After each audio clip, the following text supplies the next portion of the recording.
lawmakers in the Red Chamber screened and confirmed the presidential nominee for the position of Minister of State for Finance, while lawmakers took turns questioning why the country continues to struggle to fund its national budget despite the deposit of oil in the country. Let's bring you details of the screening as it happened on the floor of the Senate. For example, in 2025, we have zero allocation with regard to capital projects. Yes, with regard to implementation. Zero allocation. Zero implementation. Zero release. Zero release of capital component of the budget. So, what steps are you going to do to nip in the bud this ugly scenario of non-implementation of the capital component of the budget? I want us to dwell a bit on the issue of public-private partnership arrangements. I want us to create enabling environments, actually through tax incentives for various establishments, various companies, various private individuals, private enterprises to partner with the government. There must be a way to encourage these people. Under the Ministry of Finance, there's an arm, the Ministry of Finance Incorporated. This arm is saddled with the mandate of managing the portfolio of assets and investments of the federal government. MOFI. Ministry of Finance Incorporated. MOFI. This arm is mandated to manage the portfolio of federal government assets and investments, which is estimated to be in the tune of 40 trillion naira, or about $27 billion. How do you propose to reposition this portfolio, this Ministry of Finance Incorporated, to leverage it, to increase the income and the revenue of this federal government? For instance, Zamfara State. You go there, you see thousands of Chinese running around the bush. Despite the kidnapping, they are not afraid. Why are they there? Because something is attracting them. Illegal mining. You go to Niger State, you see gold. If it rains, if you are not careful, you pick a small quantity of gold on the ground. Nobody is exploiting all these things. It's not only, and then it's not only crude oil that we can pick on the floor. Any country should know that if there is a war in another country, it could affect Nigeria. So we make policies and forecast towards that. How do we prevent the collapse of our national grid? How do we ensure that there is stability in our currency? How do we make sure that we generate money from the natural resources we have? What is going on in our district there? What can you do as Mr. Minister to stop this carnage so that we stop borrowing money all over the world? I do not understand why our ministers do not follow the instruction of President Bola Ahmed Tinubu with regards to how they travel and the size of their delegation.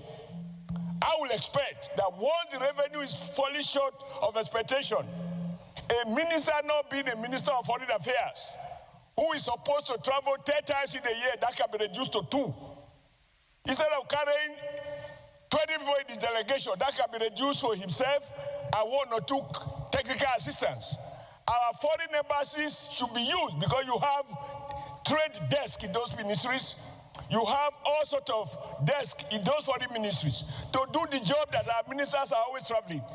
The best evidence, sir, given where you are coming from in the system, how many foreign ministers come to Nigeria compared to the number of Nigerian ministers that go abroad? Especially the Nigerian army, they have their boots in all the 33 states of the Federation conducting various operations. They need a lot of combat enablers, which are supposed to be procured, because most of these combat enablers and heavy equipment they need are purchased from outside. And most of the releases, especially the capital releases, are not being released to them. Especially now, when Mr. President has declared a state of emergency on security. So I want to know, if confirmed as a minister, what can you do to ensure that the military, and by extension, the police and other security agencies are placed on first-line charge so that they get their releases on time to be able to procure those combat enablers they need to fight this insurgency. All the effort put together by President Bola Ahmed Tinubu can only be appreciated if you, as Minister of State for Finance, will propagate the idea of Federal Data Bank. We don't have data. Everybody talking here, they're all first class. Look at the kind of narrative they bring to bear in the economic development. Massive. So, where is the data? We have to be empirical, scientific. We don't have data. Maybe the only thing I want to say is that it's unfortunate that the Common Senate President probably didn't have time to create data bank in Akwa Ibom in those days. Because we struggle now to find out some of those achievements and quantify them in data. When somebody does business with government, as the Minister of State for Finance, how will we bring confidence to bear in that transaction that somebody who has performed will get his money on time as soon as he discharges his responsibility in the contract? So as Minister of State for Finance, how are you going to guide this process so that that confidence level will be built again? That if you do your business with government, government will pay you as soon as you discharge your own part of the agreement. How are you going to work to coordinate with the coordinating Minister of Economy to make sure that we come on track? We cannot be speaking all this grammar without actual growth on the economy. We'll be wasting our time. President has stabilized foreign exchange. President has stabilized fuel, although you can see what Iran is doing. We must also see a way we can build a valve in that if Iran or US is sneezing, Nigeria will not be sneezing. We'll be laughing if need be. But laughing on people dying is not possible. But we'll laugh on our economy. I want to thank Mr. President. This is about the first time a ministerial nominee is being sent to us with the portfolio of his office. So I want to commend Mr. President. This is a novelty, and I hope it will continue, because now we know the type of questions to ask him. Nobody will ask him questions about health now or about petroleum. You know where the man is going to. So that's why you can see all the questions are tailored. So I will just take one brief question. The issue of capital gain tax has become a problem in our capital market. It used to be 10%, but it has been moved to 30% for a gain of 10 million. So if you make a gain of 10 million and above, and you are taking the money out, you pay a tax of 30%. That is high. It's discouraging foreign investors from coming in. The global average of capital gain tax on shares and stock all over the world is between 15% and 20%. Why is our own 30%? We have a lingering tax payment from MultiChoice in 2022 to the tune of 1.8 trillion, which they went to court and lost in court. Today, between NCC and Nigerian Revenue Service, the records cannot still be. What would you do to strike a balance in situations like this so that we reject the economy to the level that will be seen truly to support the policies of this administration that is bent on turning around the fortunes of this country? The airline industry, the British Airways and all the foreign airlines are not paying tax, but the domestic airline are paying that value added tax and passing it to consumers.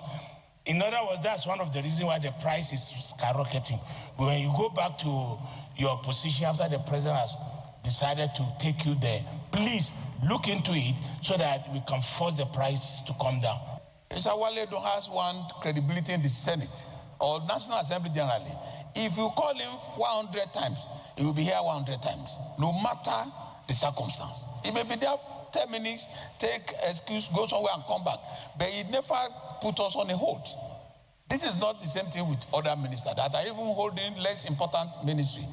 The office you are holding, it's very important that you interact regularly with the National Assembly. It's very, very key because every time we talk, we need information to be able to guide us in our own day-to-day activities. So we want you to take it as a matter of duty, that whenever you are called by any relevant committee, you give us opportunity so that we rub minds together and give Nigeria the best they deserve. Like I said, we've noted all the points. We're grateful for the advice and the input, and we look forward to more engagement. I promise the Senate and the National Assembly that anytime you call, I'll show up, because it's something I have done in the tax reform. Even in difficult circumstances, we never hesitated to show up. We think that's what public service is about. So the last one I want to talk about is this payment to contractors. It also came up several times. And I think that beyond ensuring that as a government we can be trusted, you ask me to go and do something, you say it's 1 billion. Maybe you gave me 200 million, I borrowed money to complete it, I now have to beg you for years to be paid. It creates a lot of damage. And I'll tell you, we also pay what I call the trust deficit premium. What that person will do if they ever work for government again is a 1 billion project, they'll say it's 2, because they need to keep financing the fact that we will not pay on time, and they are paying interest at 30%, they will build it into it, which means if we can be more deliberate in saying this is the budget, this is the revenue, beyond the revenue, this is the cash planning. And based on the cash, if you know the cash won't come on time and you're unable to borrow, then don't start the project.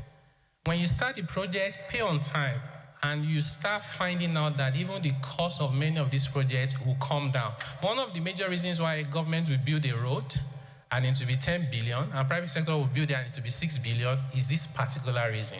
So I take it as a priority issue to work with the team to find solutions to it. It can't be that it's impossible to solve it, because there are countries around the world where you rather work for government than even the private sector because it's the sovereign. But in Nigeria, sometimes this can be a challenge. So, Mr. President, distinguished senators, I'm very grateful for this opportunity to have this engagement with the Senate. Taiwo Oyedele. And I also congratulate the President. Your intellect is never in doubt. I want to also congratulate you for what you did with the tax reforms. Your educative rambles around the country helped a lot to douse tension. And your appearance or appearances in various fora also assisted to educate Nigerians that it was a good thing for the taxes to be harmonized. And I think it brought down a lot of tension. So now, Mr. President has found it necessary to elevate you beyond being a special advisor to now being a minister of the Federal Republic of Nigeria. Whether you call it Minister of State or full minister, it will depend on the responsibilities given to you. And I know that you are going to handle the same responsibilities as your colleague ministers. And I've been a minister before, so I know what I'm talking about. Well, there you have it. Now let's bring you other activities that shaped the both chambers of the National Assembly in the last 1 week.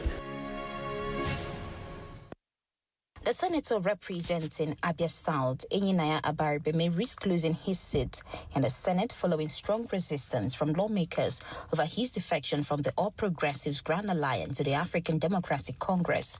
The Senate warned that the Constitution provides that a lawmaker who defects from the political party that sponsored him to the National Assembly may lose his seat if there is no clear division within the party. The Senate has given Abaribe until the next legislative sitting to withdraw his defection letter or risk losing his seat. I know for a fact, I emphasize, I know for a fact that APGA has one chairman It has a National Executive Council that is not in court. There are no issues whatsoever of division or crisis within APGA. Only recently, sir, they won the governorship election in Anambra State, showing how potent they are. The same thing goes for Labour Party. The court has affirmed the leadership of the Labour Party, and the decision of the court is valid. That decision has not been vacated. If you appeal, it means you are following the rule of law. You have to wait until the Supreme Court pronounce. So the constitution does not envisage that people wake up without any compelling reason. And they even said they consulted their families. And I'm a member of some of their families. They never consult. So I think the appropriate session of the constitution should be invoked, just to teach people a lesson that they should not pretend that there's a smoke in their house. Meanwhile, the house is peaceful. It is just that for whatever reason, they are no longer feeling comfortable. I think elders should learn to build their house. Because people who cannot build their house cannot build Nigeria. If tomorrow they wake up, there's crisis in Nigeria, they want to mitigate to Ghana or to Democratic Republic of Congo. Leaders should build what is not in place and stay where they are. That is what leadership is about. I'm not a lawyer, but at least I went to school. This section does not in any way cover any option or a position where somebody is sacked from his party. Yes. Therefore, having been sacked from my party since September of 2025, and I have the letter here, I can read the letter. What please, else? Please. What he says very clearly, that provided there is a division, but there is nothing that says if you have been sacked. So you're no longer a member if you're sacked. And I have the evidence, I have the letters, and I have everything. That is for... You must belong to a political party to be in this Senate. So I have fulfilled both conditions. Thank you for being honest. You have just confirmed and affirmed that you are not leaving APGA as a result of any division, that you are leaving because of a supposed sack. Sacking is not recognized. So what you're saying is that anybody who becomes a member of a party becomes tied to that party. So if you sack me... Before I put the question, whether sacking is recognized by the Constitution or not, before I put that question, I would like Senator Albino Ziaro to move forward and advise Senator Abaribe. Mr. President, I'm not just a lawyer. By the grace of God, I'm a life bencher. I know this law and I know what I'm talking about. Section 68(1)(b had envisaged the situation that Senator Abaribe is in today. It says any other circumstance, that's including being sacked by your political party, that would have made you ineligible for election as a member. It is very clear. Again, as he says, let us give Senator Abaribe an opportunity to withdraw his letter, and then we continue to see how we can manage having him in this chamber. Today, he's not a member of any political party. He's not part of the majority. He's not part of the minority side. Unless we are going to create a third aisle for people who don't belong to either the majority or the minority, which is not envisaged by our rule, which the Constitution has said must not happen. Because if you are served by your party, that is a circumstance that would have rendered you ineligible to be elected in the first instance because you don't have a political party to sponsor you.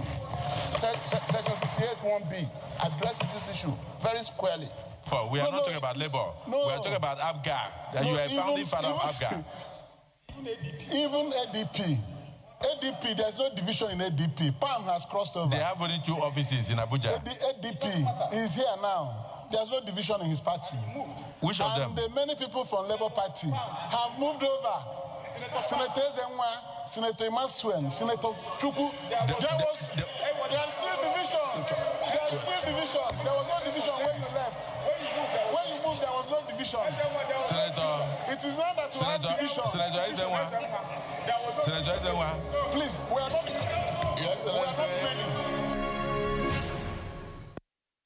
A 2-year jail term or a 10 million naira fine awaits anyone convicted of being a member of 2 political parties at the same time in Nigeria.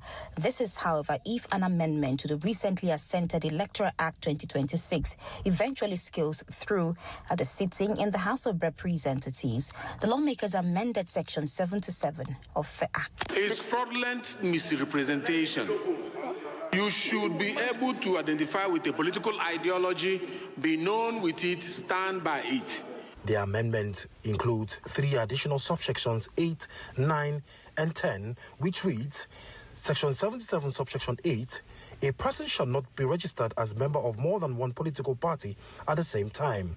Section 77, subsection 9, where it is established that a person is a member of more than 1 political party at the same time, such dual membership shall be void, and the person shall cease to be recognized as a valid member of any political party pending regularization in accordance with the provision of this Act and the constitution of the political party concerned. Section 77, subsection 10, a person who knowingly registers or maintains membership of more than 1 political party at the same time commits an offence liable of conviction to a fine of 10 million naira or to imprisonment for a term of 2 years or both, may give room for mischief from political opponents, especially after a defection from one political party to another. If I register in PDP and leave PDP and register in APC, remember, my name is in 2 registers, and somebody goes to court. After I have sent letter to the party that I have left, but my name is found in 2 registers, and somebody that wants to be mischievous sues me for belonging to 2 political parties, how do you officially terminate membership for you to be able to punish somebody for belonging to 2 parties? Let me clear you on that. Your communication, letter of communication to the party will become evidential. When you communicated, become evidential. When they receive it, becomes evidential. Lawmakers, after consideration, gave the new legislation expeditious passage, awaiting the concurrence of the Senate before transmission to President Tinubu for his assent. Well, that's the much we can bring to you on this week's edition of Inside the Parliament. Join us again next week. I am Oyedia Arum, and continue to follow us on all our social media platforms to catch up on every episode that you have missed on AIT. Thank you so much for staying with us.